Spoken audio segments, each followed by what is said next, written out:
ഇനി നമ്മൾ പോകുന്നത് സൗദിയിലേക്കാണ്. രാജ്യത്തെ ഊർജ്ജ കേന്ദ്രങ്ങൾക്ക് നേരെ ഇറാൻ നടത്തിയ ആക്രമണങ്ങളിലെ നാശനഷ്ടങ്ങളുടെ കണക്ക് പുറത്തുവിട്ട് സൗദി അറേബ്യ. ക്രൂഡ് ഓയിൽ ഉൽപാദനത്തിലും വിതരണത്തിലും കുറവുണ്ടായെന്ന് ഊർജ്ജ മന്ത്രാലയം വ്യക്തമാക്കി. LPG, NGL കയറ്റുമതിയെയും ആക്രമണങ്ങൾ ബാധിച്ചു. രാജ്യത്ത് പുതുതായി ആക്രമണങ്ങൾ റിപ്പോർട്ട് ചെയ്യപ്പെട്ടിട്ടില്ല. ജലീൽ കണ്ണമംഗലമാണ് സൗദി അറേബ്യയിൽ നിന്ന് വിശദാംശങ്ങളുമായി ചേരുന്നത്. Jaleel, very good morning. എന്തായാലും സൗദി അതൊരു അതിവേഗ പുരോഗമന പാതയിലായിരുന്നു. ആ സമയത്താണ് ഈ ഒരു ആക്രമണം ഉണ്ടായത്.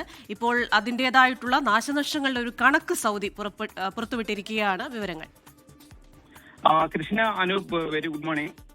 സൗദിക്ക് നേരെ ഇറാന്റെ ഭാഗത്ത് നിന്ന് പുതിയ ആക്രമണങ്ങളൊന്നും ഉണ്ടായിട്ടില്ല എന്നതാണ് പ്രധാനപ്പെട്ട ഒരു കാര്യം. സൗദിയെ സംബന്ധിച്ചിടത്തോളം നിലവിൽ സ്ഥിതി ശാന്തമാണ്. ഇന്നലെയും ഇതുവരെയും ആക്രമണങ്ങളൊന്നുമില്ല. അപായ മുന്നറിയിപ്പ് സന്ദേശങ്ങളും ഇല്ല. ഇത് രാജ്യത്തെ സ്വദേശികൾക്കും വിദേശികൾക്കും എല്ലാം വലിയ ആശ്വാസമാണ് നൽകുന്നത്.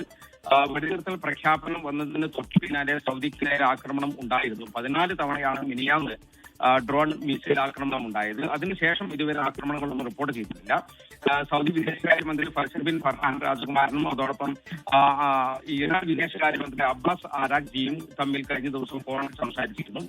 വെടിനിർത്തൽ മേഖലയിലെ സമാധാനവും സുരക്ഷയും ഒക്കെയായിരുന്നു ചർച്ചയിലെ പ്രധാന വിഷയം. സംഘർഷങ്ങൾ ലഘൂകരിക്കാനും സമാധാനം തിരികെ കൊണ്ടുവരാനും ഇരു രാജ്യങ്ങളും സംയുക്തമായി ശ്രമിക്കാൻ ചർച്ചയിൽ തീരുമാനമാവുകയും ചെയ്തു. ഇറാൻ വിദേശകാര്യമന്ത്രി സൗദി വിദേശകാര്യമന്ത്രിയെ ഇങ്ങോട്ട് ഫോണിൽ വിളിക്കുകയായിരുന്നു എന്നാണ് സൗദി വിദേശകാര്യ മന്ത്രാലയം അറിയിക്കുന്നത്. ഇതിനു പുറമെ UN സ്റ്റേറ്റ് സെക്രട്ടറി മാർക്കോ റൂബിയോയുമായും പാക് വിദേശകാര്യമന്ത്രി മുഹമ്മദ് ഇസ്ഹാഖ് ദാറുമായും സൗദി വിദേശകാര്യമന്ത്രി കഴിഞ്ഞ ദിവസം ഫോണിൽ സംസാരിച്ചു.